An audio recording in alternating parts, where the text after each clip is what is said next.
Olá, turma. Professor Clausilei de Física aqui, novamente com vocês. Hoje nós vamos continuar a nossa aula sobre calor latente, sobre a mudança de estado, e nós colocaremos aqui uma que seria a quarta lei da mudança de fase.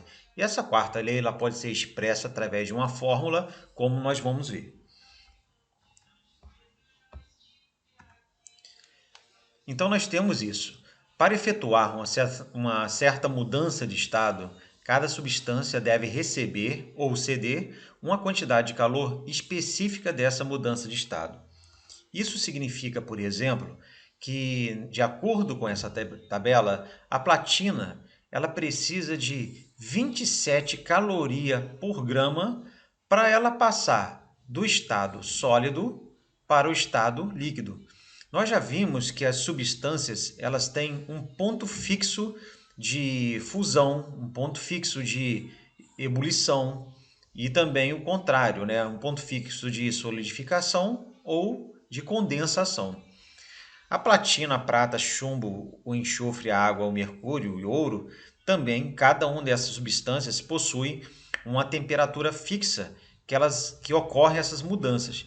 Mas uma vez que essas substâncias elas atinjam a sua temperatura de fusão, a quantidade de calor que nós devemos fornecer para cada grama dela, cada uma grama dela, está expressa nessa segunda coluna. Por exemplo, a platina. A platina, após ela atingir o ponto de fusão, ou seja, você aquece ela e ela vai chegar numa temperatura, e é a temperatura dela de fusão, então a quantidade de calor que nós devemos fornecer para cada 1 grama de platina seria 27. E assim vai. Para a prata, 21, para o chumbo, 5,8, para o enxofre, 13 e olha para a água.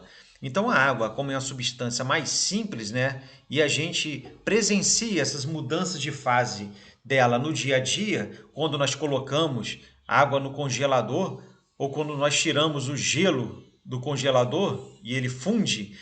Então, se você tiver aí uma determinada pedra de gelo e essa pedra de gelo está a 0 grau, que seria justamente esse ponto fixo, né? 0 graus é o ponto de fusão do gelo, nós precisamos fornecer 80 calorias para cada 1 grama de gelo. Então as contas nós vamos fazer aqui muito simples, né? Se aqui eu tenho calores de fusão, onde indica a quantidade de calor por grama, então eu consigo achar a quantidade de calor que eu tenho que fornecer para uma massa maior dessas substâncias. O que eu estou querendo dizer é o seguinte, né? Nós daremos outros exemplos aqui, mas vamos supor que eu tenha aí uma certa quantidade de prata no seu ponto de fusão. Eu tenho 100 gramas de prata. Né? Um ourives, por exemplo, o cara vai querer derreter prata para fazer um colar, uma pulseira. E ele aquece até atingir o ponto de fusão dela. E ele continua a fornecer calor. A quantidade de calor que tem que fornecer para essa quantidade de prata, a gente tira por aqui. Então, isso aqui significa assim, ó, para 1 grama de prata, eu tenho que fornecer 21 calorias. Está aqui, ó, caloria por grama. 21 calorias para 1 grama de prata. Então, se eu quero 100 gramas de prata, quantas calorias? E a gente percebe que basta a quantidade de calor que eu vou fornecer, eu vou pegar a massa e multiplicar pelo calor de fusão. Então, isso aqui daria 2.100 calorias. Então, a gente vê que esse 100 é a massa e esse 21 é o que a gente chama de calor latente de fusão e representamos pela letra L. É isso que nós vamos ver na aula de hoje com cada uma das substâncias. Está aqui, ó, o cálculo da quantidade de calor latente, que é a quantidade de calor que nós devemos fornecer para um determinado corpo mudar seu estado físico, é dado pelo produto da massa desse corpo pelo seu calor latente, específico latente. Tá aí, ó. O L é o coeficiente de proporcionalidade chamado calor específico latente da referida mudança de estado da substância. Então, um exemplo aqui para nós. nós temos aqui qual a quantidade de calor que devemos fornecer a 150 gramas de gelo que se encontra a menos 10 graus para que ele vire água a 0 graus. Então, olha só, o gelo está a menos 10 e eu quero derreter ele para ele virar água a 0 graus. Então, o que vai acontecer aqui? Bom, antes de tudo, aqui tem os dados, né, que nós precisamos, que não precisam ser decorados. Aquele calor latente que estava lá na tabelinha, a temperatura que o gelo funde, que é 0, e o calor específico do gelo, o calor específico, no caso, sensível do gelo, que nós já estudamos, é 0,5. Então, a gente tem que fazer esse esquema aqui. Olha só. Para eu, no caso, a quantidade de calor que eu tenho que fornecer para o gelo chegar ao seu ponto de fusão é dado pela fórmula Q macete, que é igual a M vezes C vezes a temperatura, certo? Então, primeiro, para eu querer calcular a quantidade de calor para o gelo derreter, eu tenho que prepará-lo, eu tenho que chegar e calcular a quantidade de calor e fornecer a quantidade de calor para ele atingir o ponto de fusão, que é 0. Se ele está a menos 10, eu vou aquecê-lo até ele chegar a 0 graus. É estranho aquecer gelo, né? Mas é isso, ele está a uma temperatura menor do que 0 e vai atingir 0 graus. Então, nessa etapa aqui, eu vou usar essa fórmula, Q é igual a M vezes C vezes delta T. Então, vou fazer isso, ó. O gelo vai sair de menos 10 e vai chegar a 0. Então, são duas etapas. Vamos voltar aqui um pouquinho. Voltando aqui um pouquinho.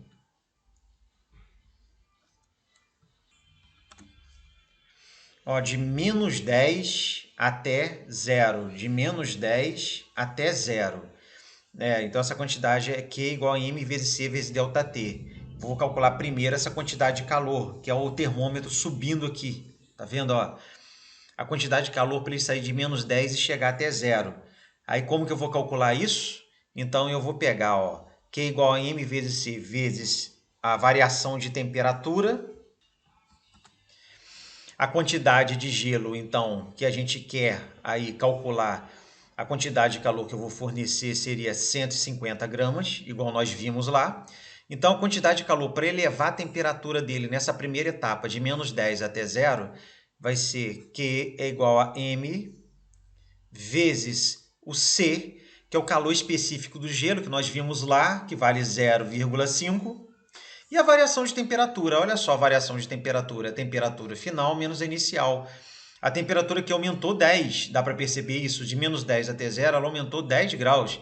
Ou seja, temperatura final que é 0, menos a temperatura inicial que é menos 10, isso aqui vai dar 0 mais 10, que vai dar 10 graus Celsius, certo? Então, a variação de temperatura, que esse Tzinho aqui que eu coloquei, na verdade é delta T, né? Então, a gente vai botar 10. Agora é só nós fazermos os cálculos aqui. 150 vezes 0,5 vezes 10. Isso aqui vai dar uma quantidade de calor igual a 750 calorias. Então, essa é a quantidade de calor, 750 calorias que eu tenho que fornecer aí para essa quantidade de gelo chegar a 0. Então, nessa primeira etapa aqui foi quanto? 750 calorias. Agora, nessa segunda etapa, se eu continuar fornecendo calor para o gelo, já que ele chegou a 0 graus, continuando a fornecer calor para ele não vai mais mudar a sua temperatura, ele vai mudar seu estado físico. A sua temperatura vai ficar constante, como nós percebemos aqui nesse diagrama. Ela atingiu 0 graus, ela vai continuar a 0 graus e todo o calor que receber, toda a energia que receber vai ser para mudar a estrutura do seu estado físico. As moléculas, né, que estão aí firmemente ligadas, elas começarão a ser rompidas e o gelo vai passar do estado sólido para o estado líquido, fornecendo aí, no caso, uma certa quantidade de calor chamado calor latente. E como nós podemos calcular essa quantidade de calor? O que acontece aqui? A gente vai ver agora, ó, na próxima etapa, a gente continuando a fornecer calor, isso vai acontecer. Você está vendo como o termômetro não se alterou? O que alterou foi o estado físico, né? O gelo. Então vamos ver isso. Vamos ver isso de novo. Ó. Percebam aqui que a temperatura não se altera. está alterando é o estado físico. O gelo virou água. Então agora eu vou calcular a quantidade de calor necessária que forneceu para o gelo ele derreter, mas continuar com 0 graus. Então é outra relação, é a fórmula Kemal. M é a mesma massa daqui e o L é aquele calor específico latente que nós falamos lá atrás, cujo calor específico latente do gelo é 80. Nós botamos isso no enunciado. E tem no material que vocês falaram também. Então vai ser 80, que é o calor latente, aí vezes a massa de gelo. Então 80 vezes... Então vai dar aí 12.000 calorias. Então essa é a quantidade de calor que eu tenho que fornecer para 150 gramas de gelo que se encontra no seu estado, no seu ponto de fusão, para ele derreter totalmente. Agora vamos pegar um outro exemplo com outra substância, o chumbo agora. Ó, nós temos uma certa quantidade de chumbo, nós vamos fornecer calor para o chumbo e vamos ver qual é a quantidade de calor que nós devemos fornecer para, no caso, 50 gramas de chumbo. Aqui tem um bloco de chumbo de 50 gramas e ele está a 27 graus, está vendo? A temperatura dele inicial é 27 graus. Eu quero saber qual é a quantidade de calor para ele fundir-se totalmente, sabendo que o ponto de fusão dele é 327. O que vai ter que acontecer aqui? Eu vou fornecer calor para o chumbo. Primeiro, o termômetro aqui vai subir, ó, vai subir. Eu vou fornecendo calor para ele. Vai subir até atingir primeiro a temperatura de 327 graus. Aí, se eu continuar a fornecer calor, o termômetro vai ficar parado e o gelo vai derretendo. Então eu tenho duas etapas, ó. Primeira etapa, a quantidade de calor que eu tenho que fornecer para o chumbo para ele atingir seu ponto de fusão. Então aqui eu tenho 50 gramas de chumbo, 50 gramas, essa vai ser a massa. E eu preciso saber também aí do calor específico do chumbo. Esse calor específico é usado quando eu quero aumentar a temperatura dele, que é 0,03. Então, o calor específico do chumbo é igual a 0,03. Aí, no caso, caloria, todo aquele negócio, caloria por grama vezes graus Celsius. E assim, eu quero calcular a quantidade de calor para sair dessa temperatura e chegar a essa. Então, vai ser, nessa primeira etapa, a fórmula Q macete. Ó, Q vezes C vezes delta θ, que é a variação de temperatura. Então, calculando a quantidade de calor, vai ser igual à massa do chumbo, que é 50 gramas. A massa não é alterada. O calor específico do chumbo, 0,03. E o delta θ, de 27 até 327, vai dar 300 graus. Então, a quantidade de calor, multiplicando, vai dar 450 calorias.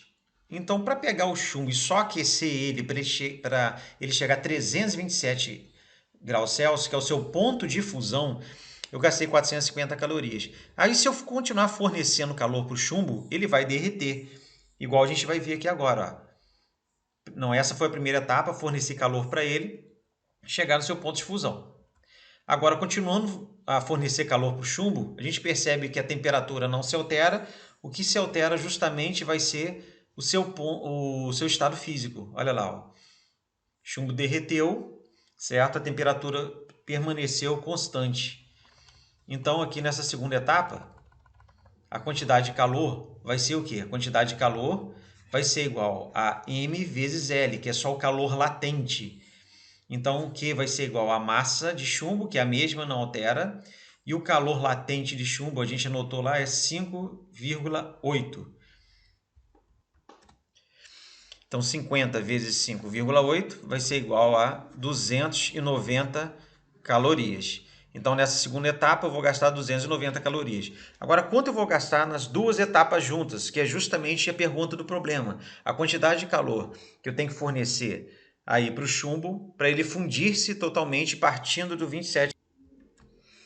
Então, essa quantidade de calor vai ser igual a quantidade de calor aqui fornecida de 27 até 327, que é 740. Desculpa, 740 vai ser o total, né? Então, vai ser 450 mais 290, que vai dar 740 calorias aí no total para derreter o chumbo. Aqui nós podemos ver um exemplo de um chumbo, uma certa quantidade de chumbo derretida.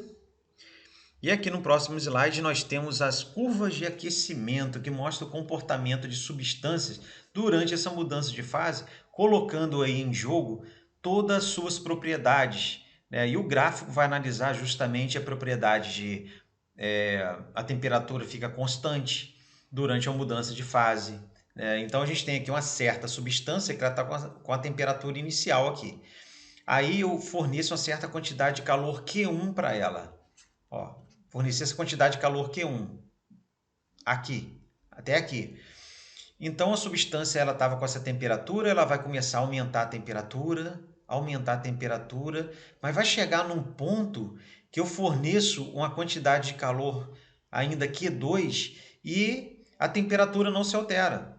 A temperatura continua constante. Então nesse ponto está ocorrendo uma mudança de fase. E se o corpo estava no estado sólido, então aqui vai ocorrer a fusão. Então essa quantidade de calor Q1 serviu para eu atingir, aí no caso, a temperatura de fusão.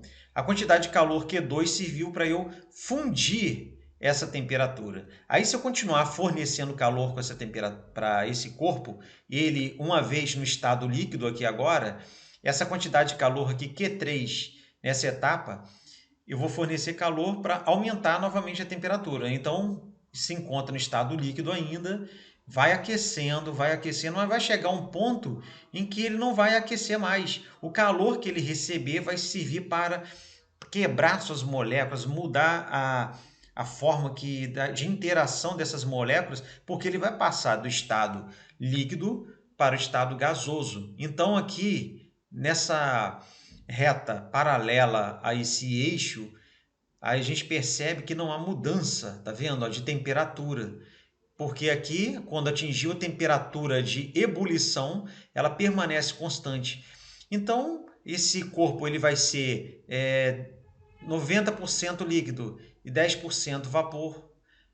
Ele vai ser 80% líquido e 20% vapor, vai ser 50% líquido e vapor, e vai assim, 40% líquido e 60% vapor, 90% vapor e 10% líquido, até chegar a 100% vapor. Então aqui vai ocorrer a mudança do estado líquido para o estado gasoso, não alterando sua temperatura. E se eu continuar ainda fornecendo calor para esse corpo, aqui nesse trecho ele vai aumentar a sua temperatura até continuar aumentando mais, né? Até um certo valor θ2, certo? Então a gente tem que ver o seguinte, ó, nesse gráfico para a gente analisar. Nesse trecho aqui, nesse primeiro trecho, esse Q1 ele é chamado de calor sensível. Por quê? Existe variação de temperatura.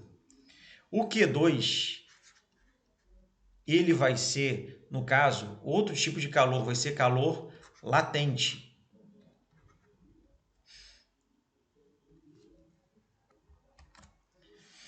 Justamente porque nesse trecho aqui não há mudança de temperatura, só mudança de fase.